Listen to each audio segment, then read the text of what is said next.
खुद से जीतने वालों को मेरा सलाम और प्रणाम। आज एक जवान लड़का बहुत परेशान होकर आश्रम में आया और मॉन्क से बोला, मैं कुछ भी पढ़ूं मुझे याद नहीं रहता। जैसे तैसे याद भी कर लूं तो वक्त आने पर कंफ्यूज हो जाता हूं। अगर सही वक्त पर कुछ याद भी आ जाए तो मुंह से निकलता नहीं। ऐसे में एक ही सवाल आता है, क्यों मेरी मेमोरी और दिमाग इतने कमजोर है। मॉन्क मुस्कुराए और बोले, दोस्त, मेमोरी और बुद्धि गिफ्ट नहीं बल्कि स्किल है। ये बस तुम्हें मिली नहीं हुई, तुम चाहो तो इसे बेहतर भी बना सकते हो। लड़की ने कहा, क्या सच में? क्या मैं अपने दिमाग को तेज बना सकता हूँ? मॉन्क ने आगे कहा, बिल्कुल। मैं तुम्हें एक सत्य घटना सुनाता हूँ। ये कहानी है 1980 के दशक की। एक बड़ा हॉल है, मंच पर कई विद्वान बैठे हैं। कोई कविताओं का लेखक है तो कोई गणित का ज्ञानी, कोई भाषाओं में निपुण है और कोई विलक्षण स्मृति का मालिक। इन सब के बीच एक 21 साल का लड़का बैठा है। बारी बारी से हर विद्वान इस लड़के को चुनौती देता है।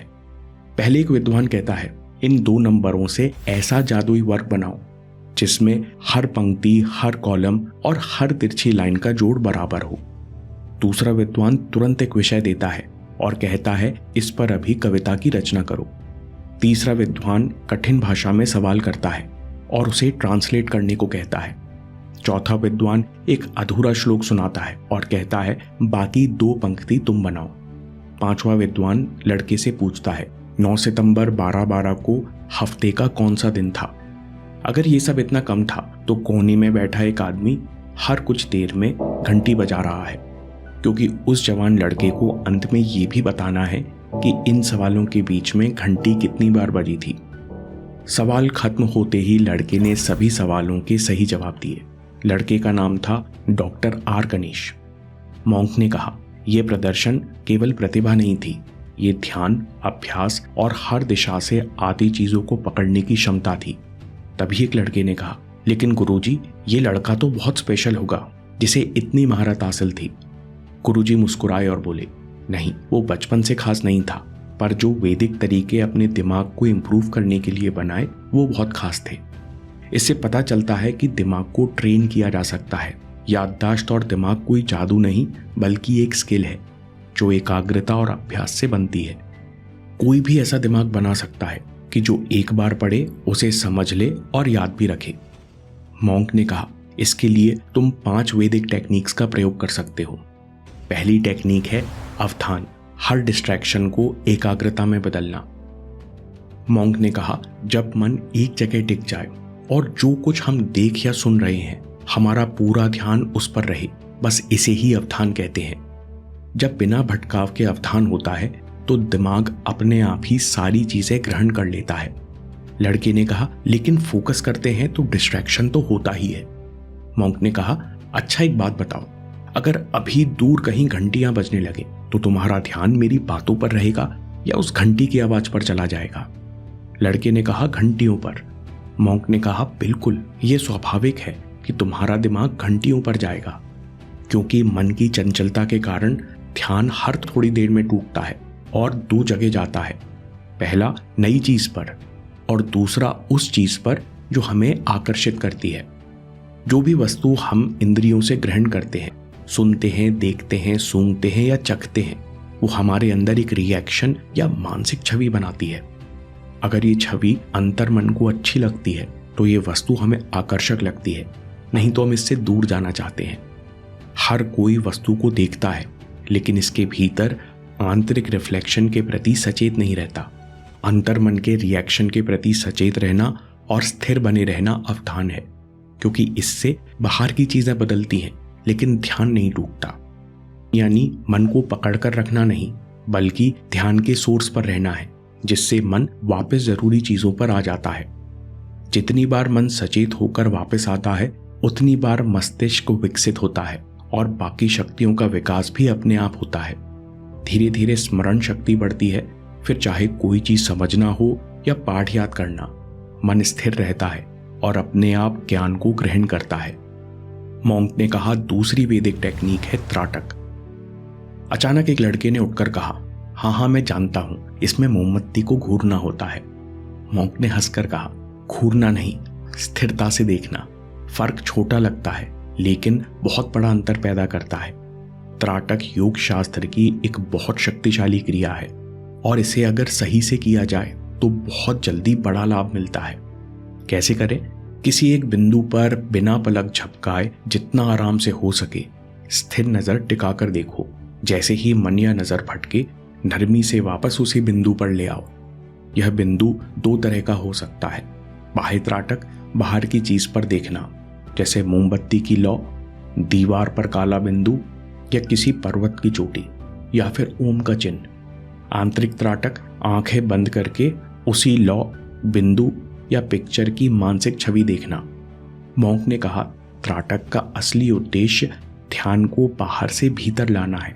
ऐसा करने से तुम्हारी नजर और सांस स्थिर होती है, अंदर हलचल कम होती है।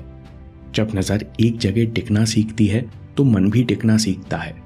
नतीजा, पढ़ाई में पकड़ बढ़ती है, बेचैनी कम होती है और अंदर का फोकस बढ़ता है। मॉन्क ने कहा, अब आती है तीसरी वैदिक टेक्निक, वर्ण विधि। इसमें आप जो भी पढ़ते हो उसे रंग, आकृतियों और मानसिक तस्वीरों से जोड़ते हो, ताकि दिमाग उसे सिर्फ शब्दों की तरह नहीं, शब्द और तस्वीर दोनों के रूप में याद रखे। लड़के ने कहा, हर आंसर या बात को कोई रंग या तस्वीर देना होती है। मॉन्क ने कहा, जरूरी नहीं, लेकिन जब भी तुम कोई जरूरी कंसेप्ट पढ़ो तब उसे केवल पढ़ो नहीं, बल्कि उसके साथ कोई दृश्य देखो। मान लो कि अगर तुम सूर्य पढ़ रहे हो तो सिर्फ शब्द मत देखो, मन में उसे तेज, गोल, चमकीले सूरज की तस्वीर के साथ देखो।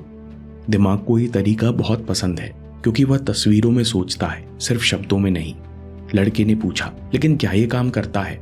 मॉन्क ने कहा, देखो, हमारे दिमाग के पास दो रास्ते हैं, एक शब्दों वाला, एक तस्वीरों वाला।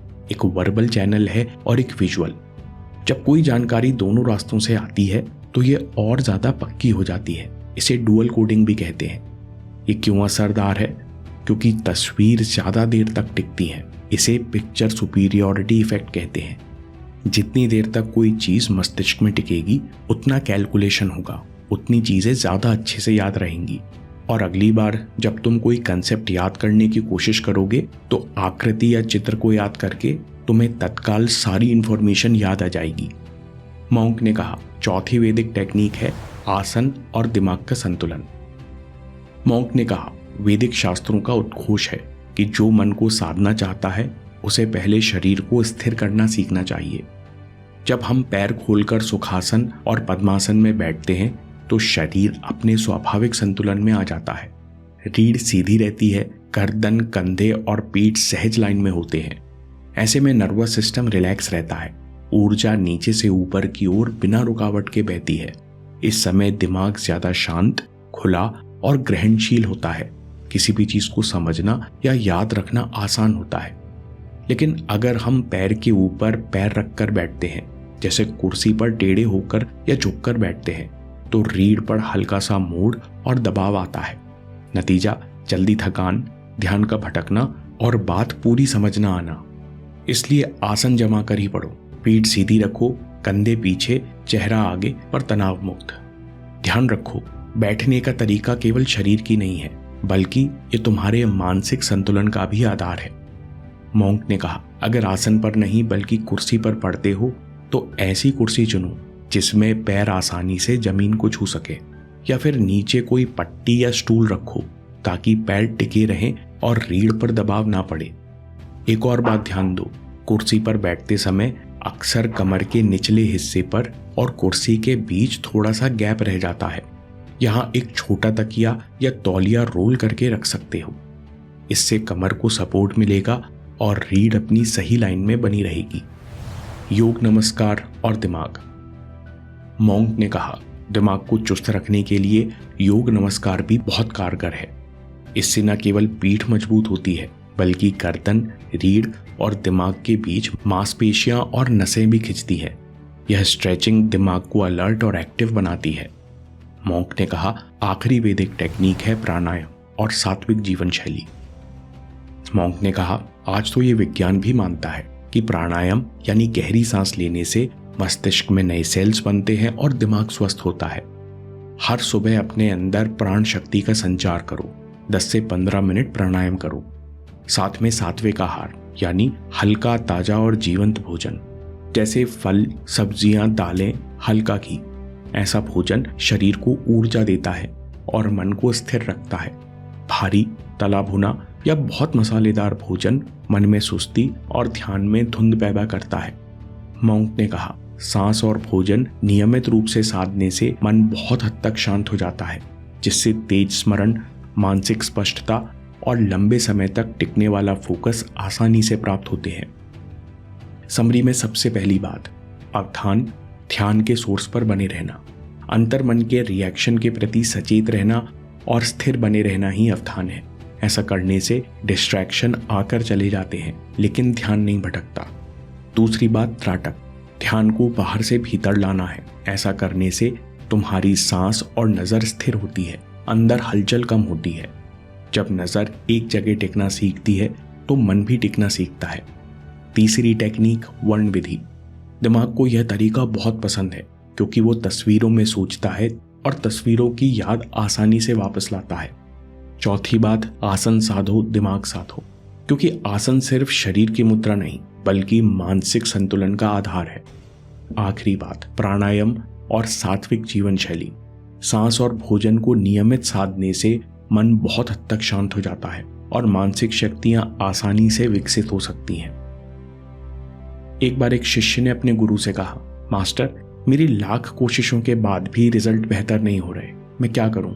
मास्टर ने कहा, कंट्रोल करना छोड़ो और ब्रह्मांड की इनफाइनाइट इंटेलिजेंस पर विश्वास करो। ट्रस्ट द फ्लो, जहां चिंता, हार जीत सब अपने आप गायब हो जाती हैं और मेहनत भी एफर्टलेस हो जाती है। आप भी पूरा वीडियो देखिए कि कैसे चिंता मुक्त होकर फ्लो में जिए। अभी पूरा वीडियो देखिए या बाद के लिए सेव कर लीजिए, क्योंकि आपके समय से कोई वीडियो, कोई ऐप, कोई न्यूज़ कीमती नहीं है। मैं काम के किस्से लाता रहूंगा। हम जीतेंगे।